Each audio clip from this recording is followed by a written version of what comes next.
actually afraid to tell you the story because I got the hiccups now, but I think they're gone. But let me launch into the story, and we'll see if they're gone. All right. So I am in the process, Brad, of finally, I'm very excited about it, finally making a move towards an electric car, right? I'm doing all the research. Yeah. I'm like, California has all these, and Los Angeles specifically has all these things to encourage you to get an electric car. And so I'm researching all the stuff, going for all the rebates and stuff. But I'm realizing, I don't know if this happened to you, I never really understood electricity. Like, no one ever taught it to me well. Right. Do you know the difference between watts and volts and amps and ohms? And No, not at all. I know that one of my plugs has 2 prongs and one of my plugs has 3 prongs. And if I've got the wrong kind of outlet, I take the wire snippers and just take that 3rd prong off. No, I'm kidding. You don't do that. Cut off the ground? Oh, God, don't do that. Okay. But that's as far as my knowledge or idiocracy goes. Yeah, I'm much the same. Listen, I'm literally one half a step ahead of you. So I was like, I don't even know what I don't know in terms of researching a car. Yeah. Because people are like, oh, well, Kia's got a 900 volt charging system. Oh, well, Tesla uses a 400 volt. And I'm like, I don't know which one's better. You could argue to a naive fool like I am that either one is a good way, and I'd be like, yeah, all right, that seems logical to me, sure. So I'm trying to research it, and I'm coming up with nothing. And then I remember there's this old image, and you have to just trust me on this, from the 70s. In fact, you could search for it. I invite people as I describe it, that kind of helped me understand electricity. And it's 3 characters drawn black and white line art, right? And it's volt is a character in the back. Okay, so hold on. The inside of a pipe is amps and volts, and ohms is outside of the pipe, okay, right? Amps is trying to crawl through the pipe, but in the meantime, ohms has a rope around the whole pipe and is kind of choking off amps, so he's having trouble getting through the pipe, right? Yes. Choking off is the wrong phrase there, but yes. Question. What is amps safe word?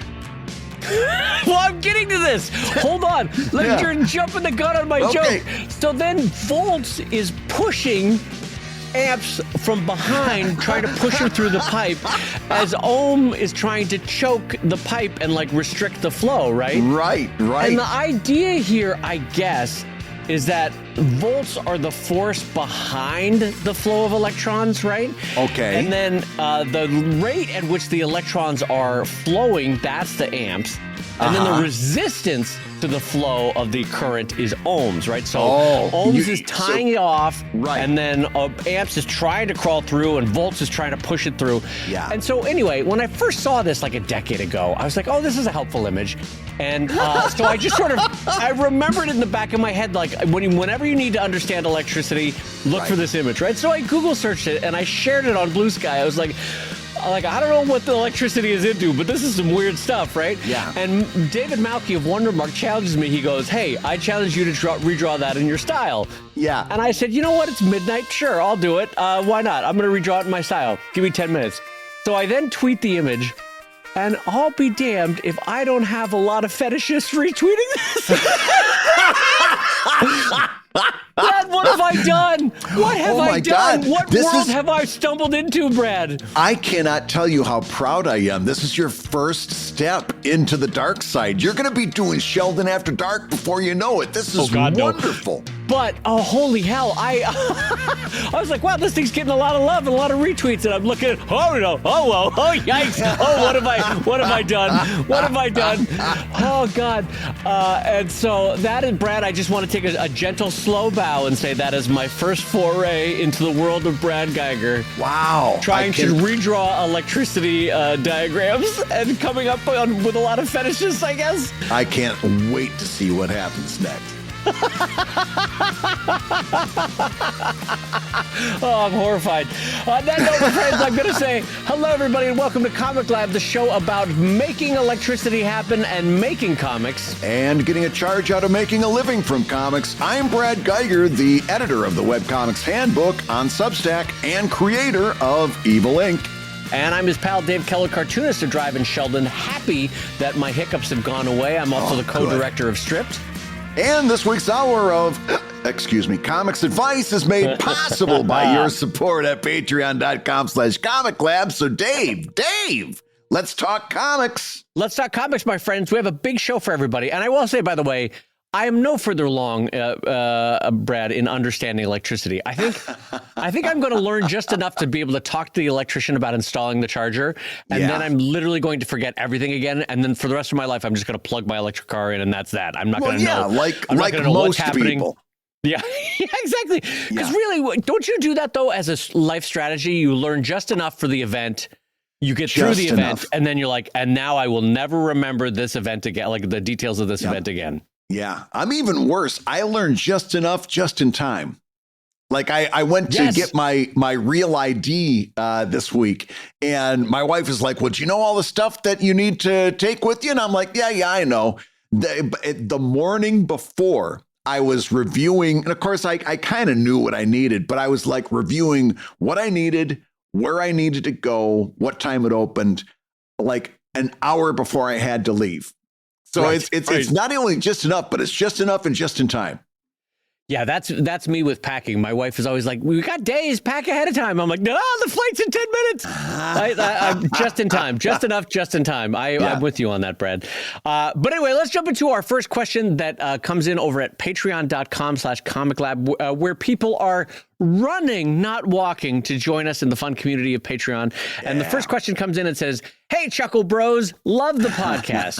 How can the industry... Well, let me start this again with more, because when you start a sentence with "how can the industry," it's got to be intoned and more seriousness. So let me take this with a fresh start. How can the industry reignite the relationships between comics and young people, especially kids? As a parent, print comics aren't especially good value entertainment for kids.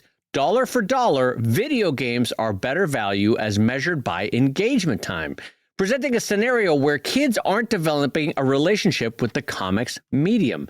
This has to be reversed somehow. What can we do to elevate comics as a pastime? So, Brad, this question coming in over on Patreon, what can we do to reverse the non-engagement of children with comics? So I have a lot of questions about this question, but I've turned it over to you first. This is a real interesting question, because all you have to do is pay a little bit of attention to the industry to find out that children's graphic novels and young adult graphic novels are the fastest growing section of not only comics, but put against the larger publishing in general. They're one of the fastest growing sections of publishing. Like kids graphic novels is burgeoning right now. They're huge, and I would kill for 1/1000th of Dave Pilkey's publishing abilities. Yes, absolutely. And absolutely. Dave Pilkey is kind of an outlier, you know. Sure. But there are so many people doing such good work and doing very well in this arena, and just in general. Again, the largest a section of publishing, like they're pushing everybody else off of the marketplace because they're doing so well. So it's not that kids are not reading graphic novels and comics, because clearly they are. The problem is, a question asker, your kids are not reading graphic novels. And that's because you're looking at this on a cost-effective basis. You're saying, how much engagement time can I get per dollar? Right. And I think Dave and I are both going to argue that that is a terrible way to look at something like this. Yes. I mean, let's start with this as a baseline.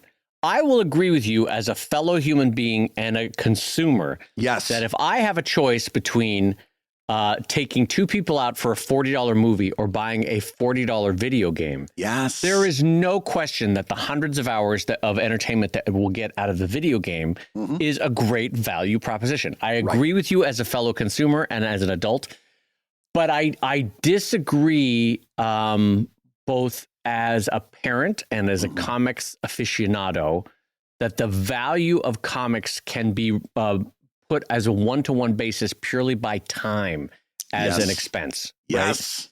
I will say this. One of the greatest things that I ever spent money on as a parent, and I spent thousands as a parent, was on books, any kind of book that triggered them, any book that kept them reading, any series. Like there was a series of books called Warriors, which is about cats, Brad. Yeah. Holy hell, did we end up getting the whole series? I would go to Craigslist, I'd go to eBay, we got, there's like 30 of these damn things. Yeah. And buy them. Because another thing, and this is the flip side of that, is that I also wore the heck out of my library card. Yes. Twice a week, sometimes 3 times a week, we would go to the library. You don't have to spend money, but you do have to make books central to your kids' lives. You have to do it. They won't choose to do it. If you give them the video games and the screen time, they will consistently choose passive screen time versus a book. But so anyway, just starting from that proposition, which I have umbrage with the idea that a book should be compared to a video game. Yeah. By time and by engagement and by how little the kids are bothering you as a parent because they're stuck in front of the video game, you know? That to me is a different value proposition. Yeah, and listen, I don't want to pick on you on this because as a parent, I get it. You only have a limited amount of money, right? You only have so much money to spend. Yes, but that's why I say a library card. Use that MFR, you know? But that I can understand where he's coming from, where he says, hey, I've only got so many dollars. I want to get the maximum for my kid out of those dollars that I can spend. I get that. That's normal. That's reasonable.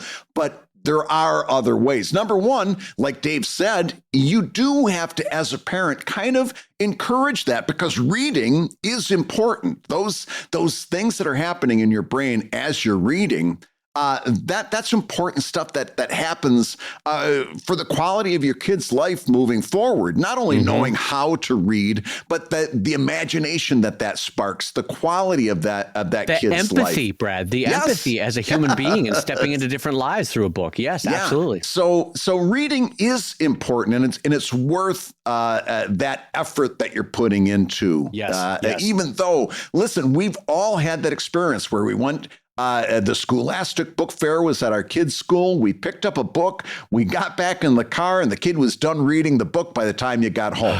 We've all had that experience. Had that experience, yeah. But you cannot look at it that way. That's actually a good thing. That kid being that focused that they were engulfed in that for that period of time. Right. You got to tell yourself that's worth the money. Now, Dave says library card, and you're right. This is one of the reasons we need to protect libraries in this country. And I got a feeling they're going to have a tough time in the next few years. This is one of the reasons we've got to protect libraries because it's one of those places. Not only is it a safe space that somebody can go, that there's no, you don't have to buy something to walk in. I think you said this to me once and I had never registered it, but I want to repeat it because Brad made such a great insight. It's one of the few third spaces in American life that asks for no money from you. Right. You can enjoy the third space, take all the resources of the third space, and no money is ever demanded of you, you know? Yeah. Yeah, and if you're a kid that maybe doesn't have access to a computer at home, or it's not great to work on homework at home, that library is a place for that kid, right? Yeah, I mean, libraries are important. There's just no way around this. And you going and supporting your local library and walking in that door and setting the kids loose to find stuff, that's a good thing. That's a good. But let's go beyond that. My brother-in-law and sister-in-law have this thing. I think it's called the No Buy Club, where they've got friends in the same city or the same area as them, and they all put toys into a common system, let's call it. Yep. And then those toys get circulated from one family to the next so that when your kids outgrow a toy, it goes into the system, it goes into the cycle, and you're constantly getting new toys for your kids that you're not paying for. You're paying for it by your participation of putting toys into the system. You see, they've got I said to you earlier, one bouncy house. I'm wrong. They've got two right now, two bouncy houses in their backyard that they didn't pay for. The kids are bouncing all over back there. And then when it's time for them, they get them for a certain amount of time. and then that bouncy house is going to go to the next person on the list. Yep.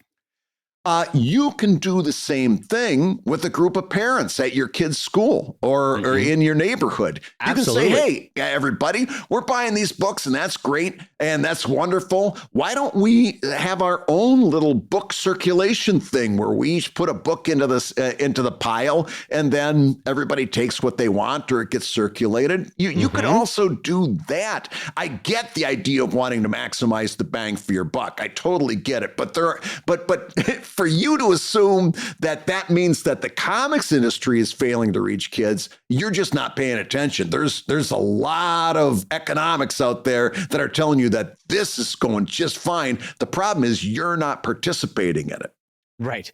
And I will say in our lifetime, the landscape of how comics got to kids has changed dramatically. Yeah. In the sense that when Brad and I were kids and we would get out of our Studebakers on our way to school. Yes. And yes. I remember driving my Studebaker to school. It was just a one-room schoolhouse, and we all had to. That's right. That's right. We shared the horse on the way in, and Brad rode side saddle reading his book. And no. Anyway, what I'm getting at though is that when Brad and I were coming up, you had access to virtually economically free comics on a daily basis via your parents' newspaper, right, or your grandparents' newspaper, whoever you were with, and so you had that, and then you had. On a dollar-to-dollar basis, you had incredibly cheap comics at the newsstand or at the spinner rack or at the comic book shop via floppies, right? So I will agree with you that those are gone from the landscape. Cheap or virtually free comics are gone from the landscape for a kid's life. However, there are entirely free websites that are devoted just to kids with comics. What is it? Penguin Island, or what is that one, Brad, that has or Club Penguin? Is that what you're thinking Penguin, about? There we go. I don't know if that still exists anymore. This is how out of it I am as a parent of older kids now. But what I'm getting at, so that does exist, but for the most part, because of COPA laws and all sorts of stuff like that, it's harder to give kids free stuff online. But I will say Scholastic and a couple of other companies have absolutely upped their game in the last decade, 15 years, in a way that did not exist when we were coming up. And there is a whole market of YA and children's graphic novels that are amazing work. Yeah, I think the bottom line here is that you can rest assured that there's no problem here in terms of the comics industry reaching kids. They're reaching lots of kids. It's a huge industry. And again, just underline it, fastest growing section of publishing. It's huge. There's no problem there. You can rest easy. I understand your economic concerns, but I think there are, number one, I want to encourage you to prioritize books a little bit. I think there's a good argument for that. But also, like Dave said, use your library, get together with other parents. There are some ways to get through this that don't have to necessarily break the bank. Yeah. I love Brad's idea for the Buy Nothing Club. We, as younger parents, did the thing where everyone had to bring 20 books to a party and you would put them all out on tables and you could basically have a little browsing party with your kids. That was fun because you end up with a couple hundred books out on tables and there's a lot of repeats. It's a lot of Dave Pilkey and it's a lot of, Kazu Kibuishi and stuff like that. But in general, there's some new ones in there. You're like, what is this book? I've never heard of this. And you get freebies. Another thing that I did, and I'll be honest, I was not the leader on this. There was another person in my neighborhood that had it a couple blocks away, and I would bike by it all the time. And it was a little free library that I put out in front of my house. Yeah. Brad's seen it. And what has since happened since I put mine up 5 years ago, is that we have had a proliferation of little free libraries in our neighborhood. And this is not a guarantee that's going to happen to you, but for our house, it's been really fun for me and for my entire family to be able to walk out to the Little Free Library and browse and see what's there, and then go for a bike ride or a dog walk down the street and get a whole different Little Free Library to browse through. So if that's something that's possible in your neighborhood, and not all neighborhoods is that possible, but I highly recommend a Little Free Library. Absolutely. Dave, it's time for an update on the show. I know you and I have both been trying to kind of solve this problem, and I've got one possible solution that so far, 24 hours in, I kind of like. And so I'm going to give it a almost endorsement.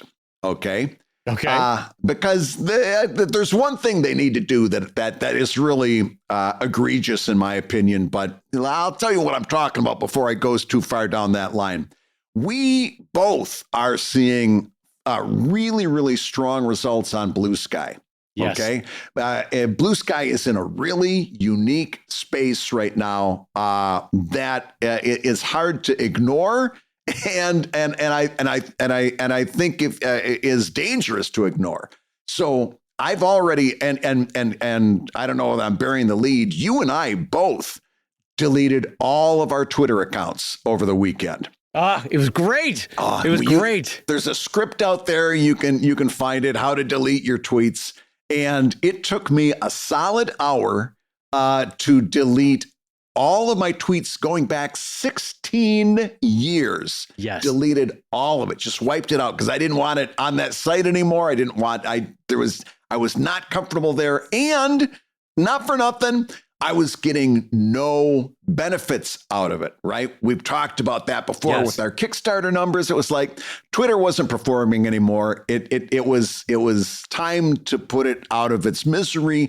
I didn't delete my account because could you count the number of places that you've put your Twitter handle into as far as, come see Dave at? Oh, no, I hadn't even thought about that. But yes, could you you're right. count the number of places? I couldn't. There's sort of residual still live link somewhere. Yeah, you're right. So I kept my account and I just have one tweet there that says, come join me on Blue Sky. And here's the other things I'm working on. And that's it. And so I've kind of gone all in on Blue Sky, and especially since Facebook, I've kind of phased out.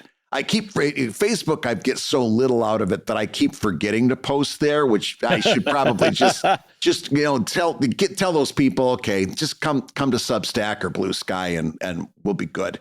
But I've kind of gone in on Blue Sky. Instagram, I deleted all my Instagram.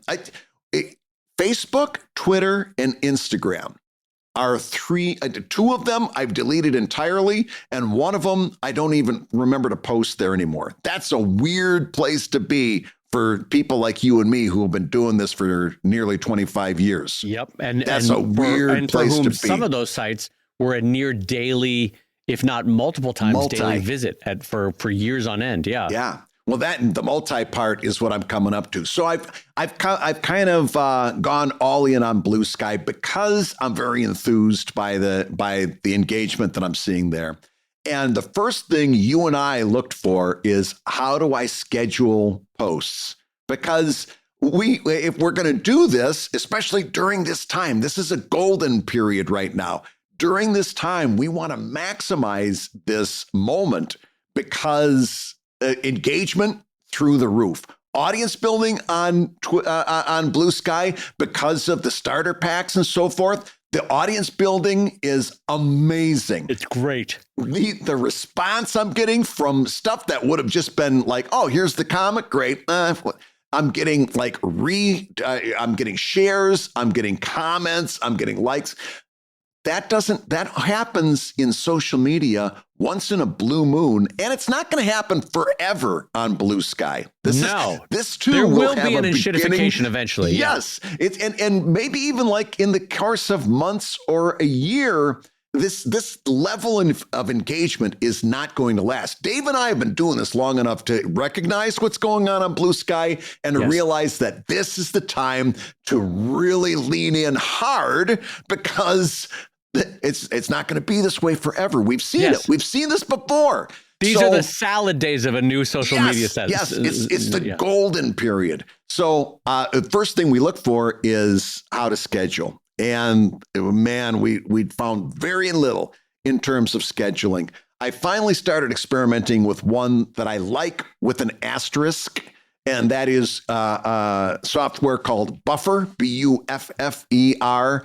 It's kind of like those other ones we've used in the past, like Hootsuite and Later. It's a scheduling software, and it does everything that you want, almost everything that you want to do with a scheduling for Blue Sky. You can obviously write the post. You can upload the art. You can put your alt text in the art, and you can schedule by time and by date. It's got a free version that gives you a limited amount of this.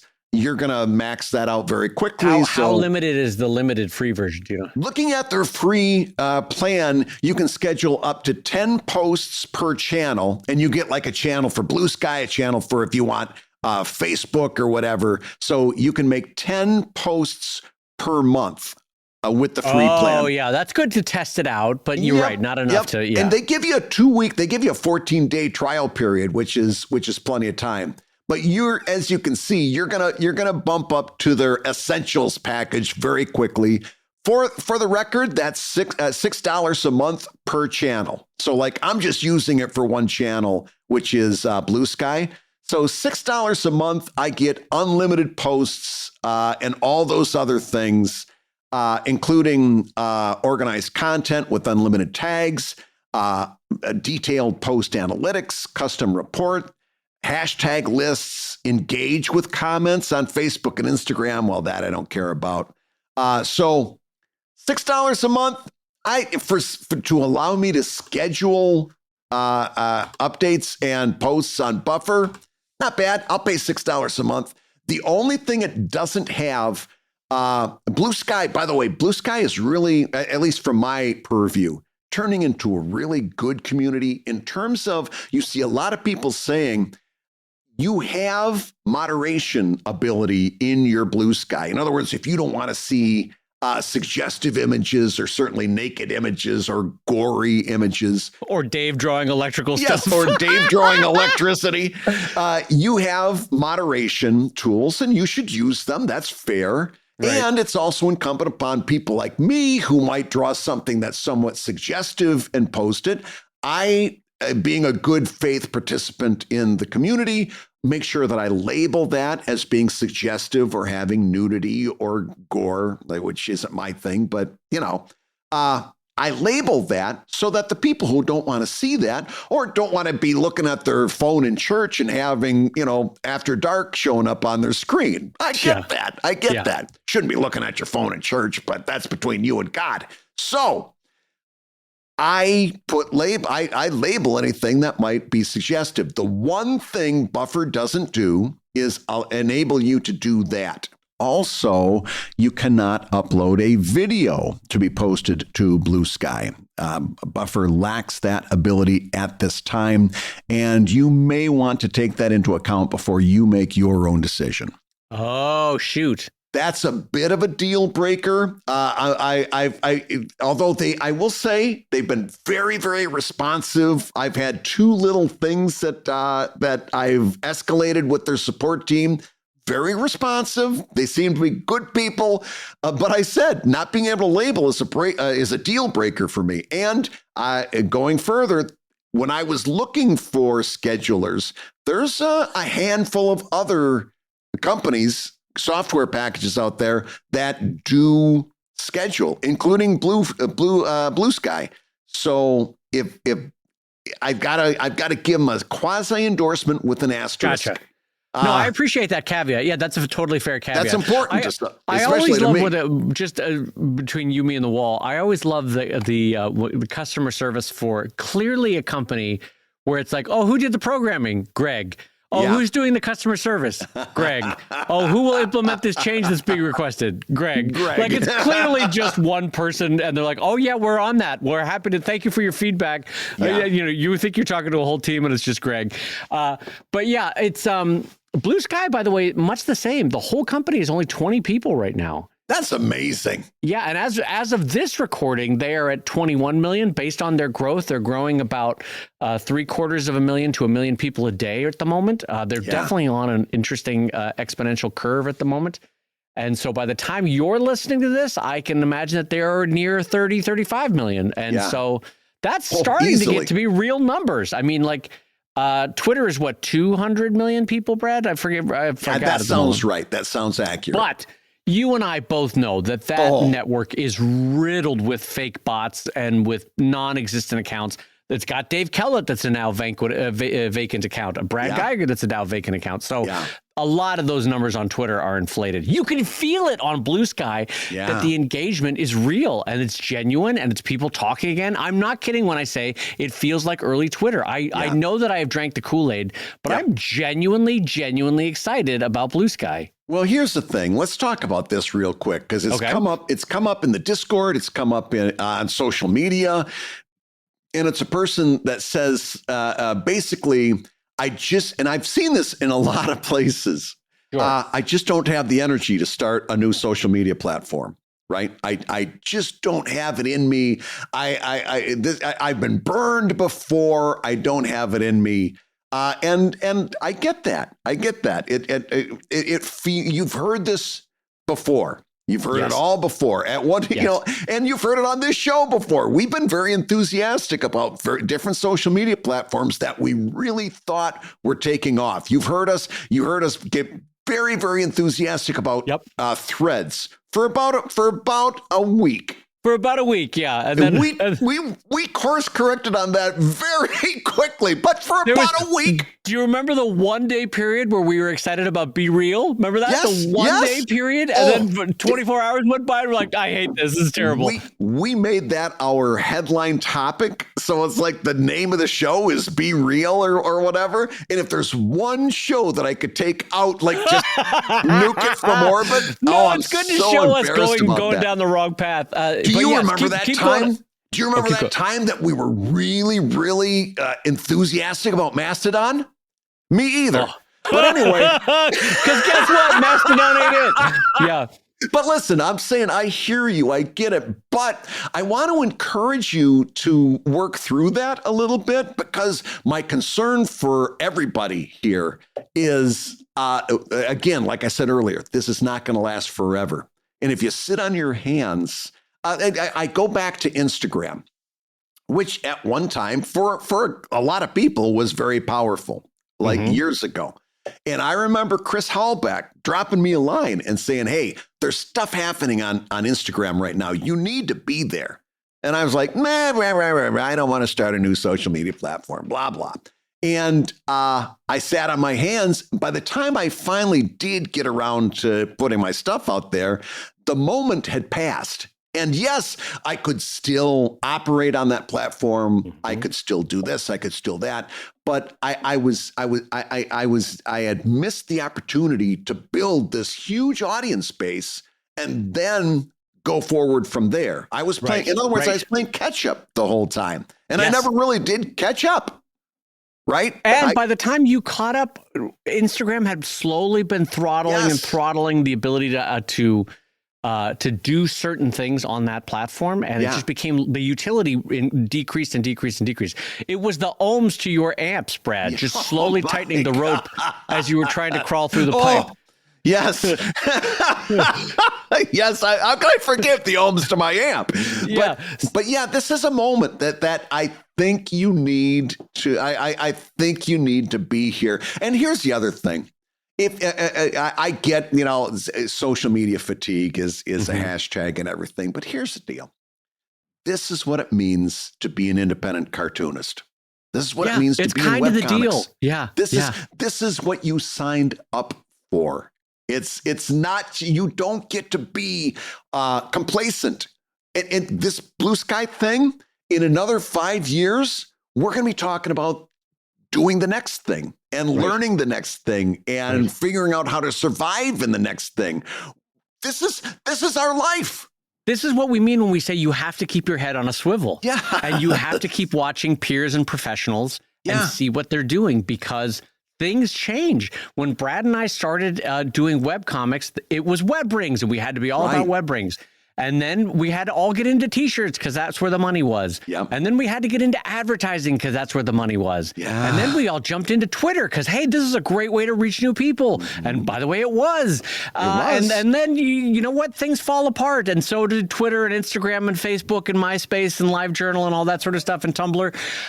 But here's the thing. I want to say this from a personal basis because I really have drank the Kool-Aid on Blue Sky. I really think this is it for the next 5 years at least.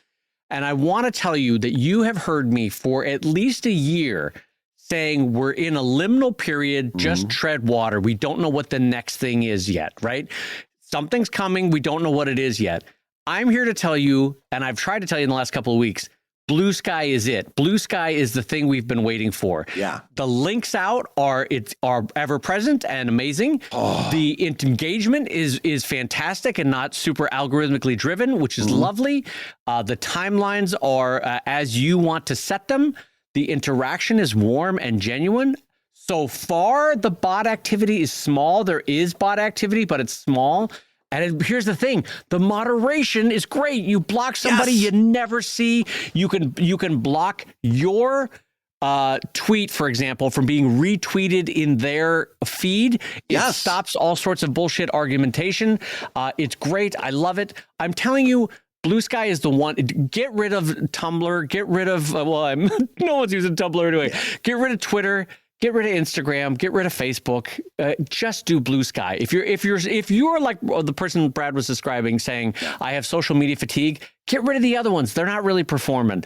Just do Blue Sky. It's on an upward growth path. And it's somewhat billionaire resistant, just to put that out there too. I'm being serious. It's not saying that it's not possible for a billionaire to buy it. I'm just saying it's billionaire resistant for at least a couple of years. And as far as fatigue goes, you're just going to do exactly what you did on Twitter, except you're going to do it on Blue Sky.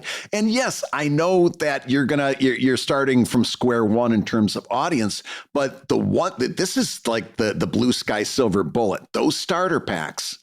Here's a bunch of cartoonists to follow. There was somebody doing a comics educator starter pack. And in fact, one of our very kind listeners were like, hey, Brad and Dave should be on here. They do a lot of education. I don't know if we've been added to that starter pack yet or not, but my point is those starter packs are huge. A mountain of new followers I've gotten from those few starter packs that I did get on. Right. Yeah. And by the way, if you want to look on my feed, if you jump on, you can see a starter pack of everyone that's ever been interviewed on Comic Lab, which is, if you're just getting on, it's a great one to start with. You know these cartoonists, you've heard them be interviewed before. There's about 30 or 40 names. You can jump right in on that starter pack. Absolutely. So do consider it. And I'm going to be keeping my eye on Buffer. So far, I'm kind of happy with what I see.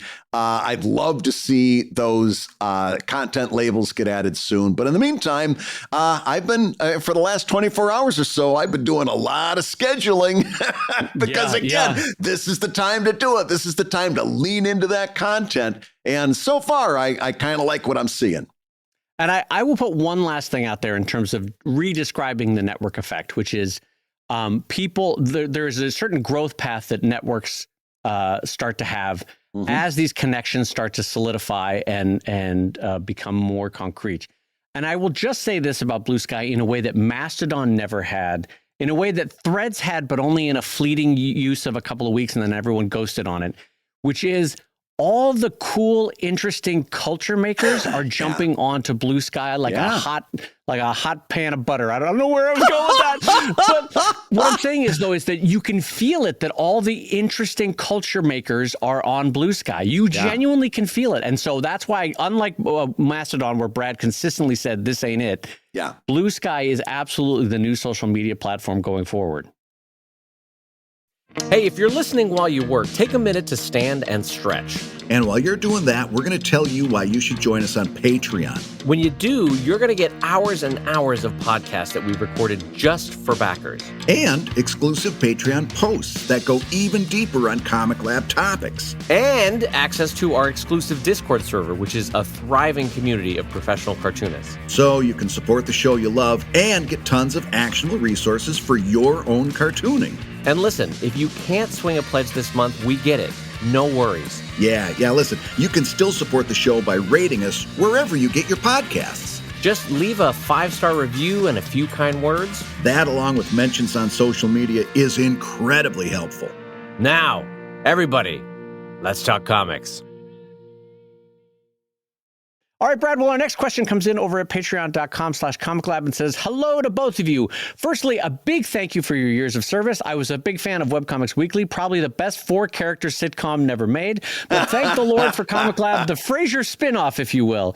So here's the question. If, like me, you are a perennial underachiever, if, like me, you are still overly ambitious, if, like me, you have many stories to tell and the life ahead is decreasing day by day, could there be a plan B? And the plan B of which I speak is an illustrated novel. Now, wait, hear me out. So the goal is to tell stories, right? The goal is to get your narratives out into the world where other things can potentially happen, right? Mm-hmm. Comics, as we know, is an incredibly labor-intensive way of telling stories, but it is a unique one because it fully visualizes the story like a movie. Mm-hmm. However, a heavily illustrated book, I have seen some that have almost had comic-style panels, could be another way of getting stories out there. Am I right? Brad, what are your thoughts about this? Saying that comics are a labor-intensive process, which they are. Yep. So is the better route, with the hopes of getting more stories out there, is the better route to jump ship on comics and go to illustrated novels? I turn the question to you, Brad. Oh, I think that you will be very, very successful doing that. Not only is it a good plan B, I'm going to tell you that you can be very, very successful in an illustrated novel situation, as long as you are not only a good illustrator, a good cartoonist, but a good writer. In other words, what I'm hearing is, oh man, it's hard to put all those pictures in boxes. How about I just write a bunch of paragraphs and cut down on the pictures and boxes and just put a bunch of paragraphs in between them? It's so much easier just to put words into paragraphs. Well, the problem with that is that's called writing. And there are people who have spent their entire lives trying to figure out what it means for them to put words into paragraphs in such a way that people want to read those paragraphs. Yes. Oh, yes. And go ahead. No, I fully co-sign what you just said. To me, it's very Dunning-Kruger in terms of like how you're approaching this, because it's like, well, comics are hard. Surely novel writing that's got to be a cakewalk by comparison. Yes. I'll tell you what, ask George R.R. Martin how the final 2 books of Song and Ice and Fire are going. I mean, it's not like those are just writing themselves. Like it's novelists can sometimes spend years honing and crafting, going back and forth on one word, on one sentence, back and forth. Yeah. Where a day of writing is no progression. It's just revision on the novel writing. There are some novelists that are incredibly slow because it is, like we say about comics, a craft of love and care and art. And so it is, I think, a bit of Dunning-Kruger to look at comics and go, well, this is hard. Surely immediately taking up guitar and being able to play like Andre Segovia, surely that's easy. Yes. Right, Brad? Because comics are hard, so surely a classical Spanish guitar is easy. Guitar? Are you kidding me? What are we talking here? 6 strings? 6 strings? A piano has 88. That piano, you're not asking you to play a piano. Holy You've only hell. got 6 strings. What are we talking about here? What are we talking about here? 6 strings? How hard could be? I appreciate that. That was well done. I mean, listen, I get it. I understand what this person is saying. And listen, I'd say try it if it's something you want to do. The only thing I want you to be realistic, because that writing part is every bit as important, and you're going to have to put as much work into doing it as you're going to put into doing a comic. You're going to find out that my guess is, unless maybe you've got a knack, you're just naturally good at it. The stuff you write is gold, and you can weave amazing things at your keyboard.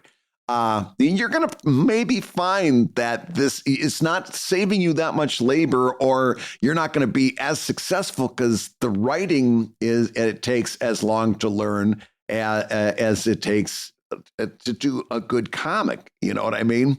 Yeah. So I if you want to try it, absolutely give it a shot, but be realistic. That writing part, it certainly ain't putting pictures in boxes, but it's got its own set of complexities as well. That's right. That's a good way to say it. And listen, I having walked down the path of describing it as Dunning-Kruger, I will say that I agree with Brad that it might be that your skill set is, having come from a writing background, you are less comfortable and less speedy as an artist. And so you're like, well, maybe I lean towards my strength and go back to writing.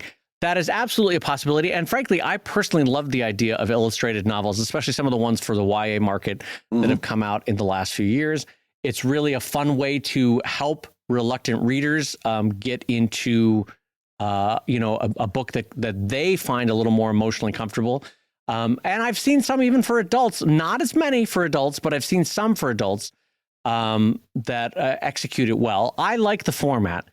I just think it's worth noting that it might not be as easy as you think to do a full-size novel that's basically has illustrations attached as it would be to do just a full graphic novel. Well, yeah, that was, I mean, listen, I get it. I was in the same place when I left my day job at the Daily News. I've told the story on the show before, but my wife got me a Groupon to do a stand-up comedy class, which is something I always talked about doing. And my idea was I was going to take this class, kind of brush up on the basics, and then I was going to just maybe, since I had all this extra time, which was also a fallacy. My time management got much worse after I left my day job. But since I had all this time slopping over, I was going to just go out and do stand-up comedy on the weekends, bring in a little extra dough, have a little bit of fun, live that swinging stand-up comedian lifestyle, and be a cartoonist through the week. And I got my ass handed to me real quick. And I found out it's going to take me as long to learn how to do stand-up comedy as it's taking me to learn how to be a good cartoonist. It's a whole nother thing. Because I took a bunch of, I've already written a bunch of punchlines. I took a bunch of my punchlines and wove them into a poorly constructed 5 minutes. And, like I said, I get it. I get it. We've all had these ideas where it's like, maybe it would be just easier to just do this. And then you find out that just doing that ain't just doing that. It's doing that and a whole lot more. Yeah, it really is the case where we all forget, because we did the 10,000 hours in our specific art form, that if you switch gears to another one, that's another 10,000 hours before you start getting really good at that one too. It's not, there are transferable skills. Like Brad and I could do, basic story writing or basic joke pitching for this or that other medium. We could do it. We wouldn't be great at it though. It would take us a hot minute. Some of the skills would be transferable. And in this case, some of your skills as a graphic novelist will be transferable to a illustrated novel, but it's not. It's not as easy as snapping your fingers and going, "Well, I write faster, so that's that." There is a whole nother set of editing concerns and formatting concerns and structural concerns about writing a novel that is illustrated versus writing a graphic novel. So we get it, and give it a shot, but be honest with yourself about what you're setting yourself up for. This is going to be a little bit harder than you might think it is. Yes. Hey, gang, we're going to talk tariffs in this next conversation. And during the campaign, President Trump made tariffs a big part of his platform. He pitched a wide range of tariffs and scenarios. At one point, he was suggesting a tariff of between 60 and 100% on goods imported from China. He suggested a tariff on cars imported from Mexico that ranged from 100 to 200%. He threatened John Deere specifically with a 200% tariff if they outsourced to Mexico. During this upcoming discussion, we took the worst case scenario, 200%. Between then and November 26th, Trump has solidified his economic plans, promising executive orders on day one that would levy a 25% tariff on imports from Mexico and Canada, with an additional 10% tax on Chinese imports. So Chinese imports would then raise to 35%. The upshot of the conversation remains the same. These are costs that are going to be passed along to American consumers and business people like us. And you would be wise to build these additional expenditures into any Kickstarter campaigns you have planned for 2025. So, Dave, I've got a question to round out the show here about tariffs. All Okay, right. yeah. Here's a guy that says he just did a successful Kickstarter, and he says, I want to do a book next. I have a printer packed out that I like and I can afford, but they're in China. With all the talks about tariffs on imports, how should I navigate next year? Am I small enough to slip through the cracks, or do I have bigger issues to worry about? So the incoming presidential administration, one of the things that it was running on was putting tariffs on imported goods. Specifically, he was talking about China, but this also could very easily be applied to other imported goods. Absolutely. And I think the number that he was talking about was a 200% tariff on imports. How do we navigate this as people who might be using printers that are in China? First of all, I just want to acknowledge your concern in this moment, because it is something that both Brad and I have doing printing in China as well. Yeah. The truth is, in our lifetime, most of the larger, and by large, I mean, 10 to 15 person companies, printing companies in the US shut down. There are still one or two in Canada. I mean, there's still a few in the US. There's one down in Texas. There's one up in Seattle. They're not as big or as, I don't know how to describe it. Their skill sets are not as varied as the old companies that we would have used in the 90s. Mm-hmm. But what I'm getting at is there are still companies in North America, but China really took the lion's share of printing for most of the world in the last 2 decades. That is true. And so it is a real concern for all of us in comics, and not just us. I mean, Image does all their printing, I think, in China. I think Marvel does a good chunk of its printing in China. I don't know about DC. Do you know anything about DC? Whether they do that, I'm not familiar with, although it would stand to reason that is going to follow suit there. Right. So here's the thing, is that what tariffs do, aside from contributing to the Great Depression in the 1930s, what tariffs do is it's not at the nation state level that they get charged, which was a big falsehood in the election. They get charged to the company that's making the thing that's bringing it into the country, which in turn gets passed on to the consumer. So I don't know what I'm going to do if there is a 200% import tax on books from China. I will probably print at the Canadian publisher that I've used before. Have you used Quebecor or Le Bon Fon or any of those? I used Quebecor one time. Quebecor I used. I did about 5 or 6 of my early Sheldon books in Canada. And I will be honest, they were perfectly fine. They were lovely people. It was my first time interacting with folks with a Quebecois accent, and that as an American threw me. But they were very nice, and I liked them. And I'm sure I would be able to figure out something with Drive. My Drive books, though, would be more expensive, Brad. That's the bottom line. They would just be way more expensive.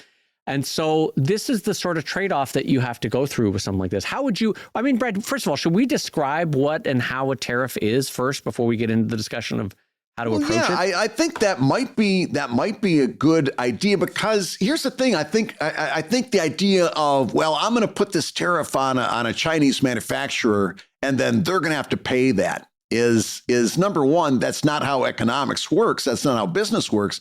But we're also forgetting a big part of the big picture. It doesn't apply to this specific instance, but like a lot of the stuff that are being affected by this, you're forgetting the retail step. Right. And certainly if we're putting our books out on Amazon, that's going to be affected by this too. But let's take an example. Let's say a Chinese manufacturer sends a $10 widget to the United States. a retail store is going to buy that widget and they're going to apply a markup. And 50%, let's say, is pretty standard. Everything that I found said, you can't really put a fine point on it, but 50% is ballpark. So you get that $10 widget. The retail now sells it to you for $15 after putting up that 50% markup, right? Now, if the U.S. government applies a 200% tariff, the process now looks like this. You put that tariff on to recoup the costs. The Chinese manufacturer does the only logical thing. They include that tariff in the cost of the widget, raising the price from $10 to $30. The retail store applies a 50% markup on that, and now the widget that you used to be able to buy for $15 is $45. Okay, in other words, that cost is just getting passed along to you, which is one thing for books. Wait till you see what it does to the price of an iPhone. Right, or any other electronics or things that have electronic parts, or your new dishwasher.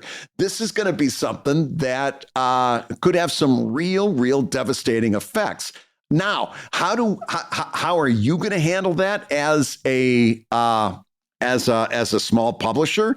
I don't know the answer to that. If anybody out there tells you they know what the answer to that is, I'd be very suspicious of that. I don't think there is an answer. The only answer there is like right now, I don't know what the hell I'm going to do. I'm in the same place as you are. I really want to get a Kickstarter out in the first couple of months of 2025.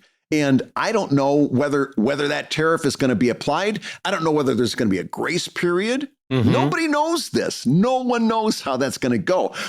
The only thing you can do is plan for it to happen, and for you to do the same thing that Chinese manufacturer is going to do, is incorporate that into your cost, which means, of course, your Kickstarter goal is going to be much higher, and it's going to mean that you may not reach that goal as a result. But I don't know. I don't know of anybody who could, in good faith, tell you they know how this is going to break out. We are literally going to spend the first part of 2025. And by the way, if Dave and I are here, can you imagine what people who run large corporations are dealing with in terms of what they have to make decisions on? The only thing that I can suggest is wait and see. Wait for that shoe to drop. Wait for them to say something or make some kind of decision on tariffs, and then deal with it and at then that act. point. Is that what you're saying? Like wait for the announcement. You've got to wait for the shoe to drop, and that's not great because we don't know. The first Trump presidency was marked by a lot of surprises. All right. A lot of surprise announcements like, hey, guess what? We're doing this now. We can only expect that the next Trump presidency is going to be very similar. So I don't know how you prepare for that. I honestly don't. I wish I could give you some kind of actionable advice here. You're going to be in the same boat as Dave and I. We're going to be white knuckling it through January, and hopefully it doesn't go longer than January before we get an answer on this, until that shoe drops, and then deal with it. And let's say they do put a $200 price on imports. Your choices then is to incorporate that into your Kickstarter so that you've got the money to pay for it, or find a printer that is not affected by those imports. At which point you're rolling the dice. Are you going to have a good experience with that printer? Is that printer going to be able to provide everything that you need? Good luck. Good luck. I don't know what the answer is for me. Am I missing anything here, Dave?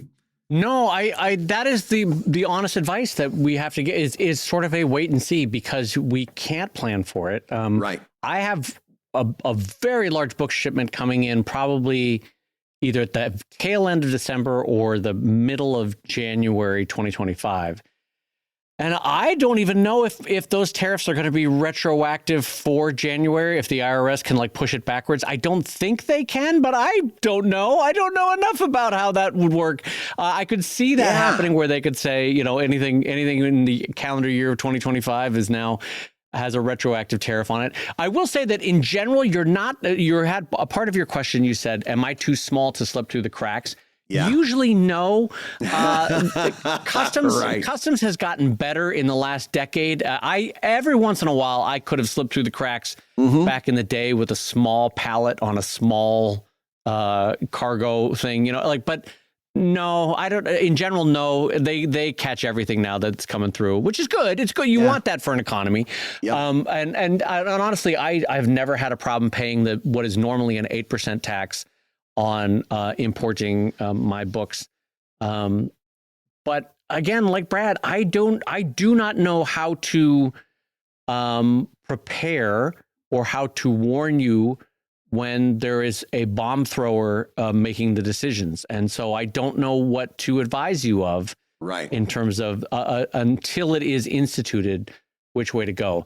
I will say this, reshoring industry is harder than people think. Like, you can't just snap your fingers and have an American publishing industry or printing industry again. There's all sorts of institutional knowledge that literally gets passed down in kind of a gilding system where the older man or woman that's running the printing machine teaches the younger man or woman how to run that printing machine. And then, you know what I mean, Brad? There's sort of institutional knowledge, and you can't just snap your fingers and have an industry reshore onto the U.S. again that hasn't been there for 30 years. Yeah. So I don't know what the outcome of this is in terms of the hopes of what the tariffs would do for publishing specifically. What about working with a smaller printer? What about like if they're a smaller company that might be in Los Angeles or Philadelphia? What would your concerns about that be? Because obviously we're small press, we're small publishers. We're not, we wouldn't necessarily have an order that would stun a small printing company. What are the concerns there? Yeah, no, our quantities are actually very doable for a small company. Yeah. And I'll bore everyone with just a personal story for a second. When I was a senior at Notre Dame, I collected all of my college comics, and I used Photoshop 1.0, Brad, 1.0, yes. which, and I used a Jazz drive to bring the files to the printer. And apparently I was the first person to ever bring files to the printer digitally. And he was like, well, this is going to be fun. We're going to figure out how to do this. Yeah. And so I brought it to a small mom and pop printer in Indiana that was run by 4 people. And we printed the book, right? And it was fine. It was great. I ended up paying for grad school with it. I loved it. And so, yes, we could take our books to small mom and pop printers. My one concern is when I do a drive book, there are specific machines and specific materials that are used that a smaller mom and pop publisher who might have the ability to do perfect binding, and they might have the ability to do 4-color printing, but that might be it. Yes. You know what I mean? Yes. So if I do a matte cover, like a gloss cover or a matte cover, they might not have the machinery for that. Mm-hmm. If I do metallic foils on my cover, they might not have the machinery for that. Right. If I do a built-in ribbon bookmark, they might not have the machinery for that. If I do, what other things that I've done? Spot gloss. Even what they call Smith sewn. In other words, the binding is stitched into the spine to make absolutely, yep. So there are specific, what I'm getting at is, yes, absolutely. We can probably research and find smaller mom and pop printers in the US that survived.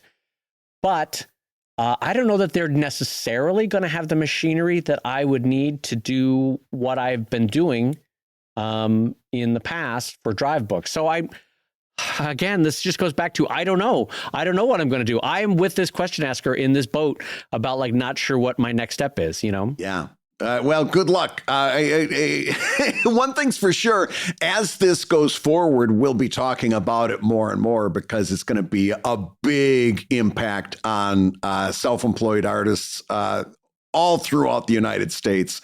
It's going to be something that we are going to have to keep our eye on. But, I'll tell you what I got my eye on right now, Dave, and that's the clock on the wall that says that it's time for me to say, you've been listening to Comic Lab, the show about making comics and making a living from comics. Your hosts have been my friend Brad Geiger, the editor of webcomics.com and the creator of Evil Inc. at evilcomic.com. And my friend Dave Kellett, the co-director of the comics documentary Stripped, the cartoonist of Sheldon at sheldoncomics.com and Drive at drivecomic.com. And the Comic Lab theme song is used with permission from Andy Creighton at theworldrecord.net. And this episode was edited by the ever wonderful Matt Woodard of Woodsong Productions over at www.woodsong.media. If you love Comic Lab, you can rate and review the show on Apple Podcasts, and you may hear your review featured on a future episode. And thank you so much for giving us those 5-star reviews on Spotify. You are helping us get this show out to the people who love to hear it. And Comic Lab is made possible by your support at patreon.com/Comic Lab. So we'll go ahead and say that twice. Patreon.com/Dave's Never Drawing Electricity Again.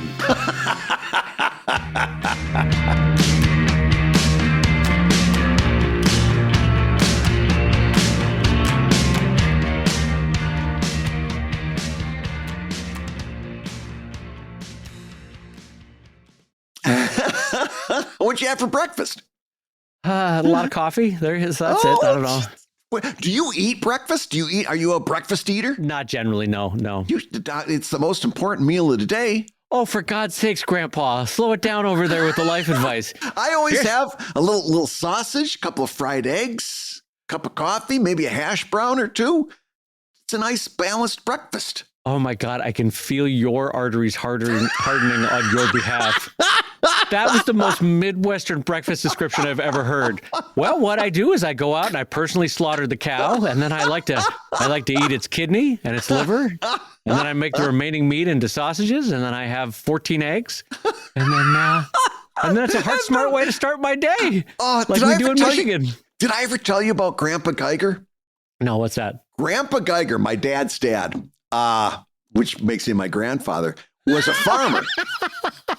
And he started every day by cracking a raw egg into a stein of beer. Oh my God. He would crack a raw egg. In fact, that's where you get the saying, which is a very Midwest saying. If somebody's asking and their expectations are out of whack, you say, "Hey, what do you want? An egg in your beer?" That is now you know where that idiom comes from. And you know what the rest of the world calls that? What? High functioning alcoholism. That's what the rest of the world calls that.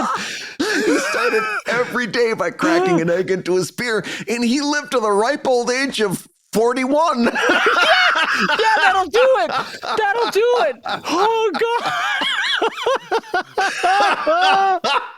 God.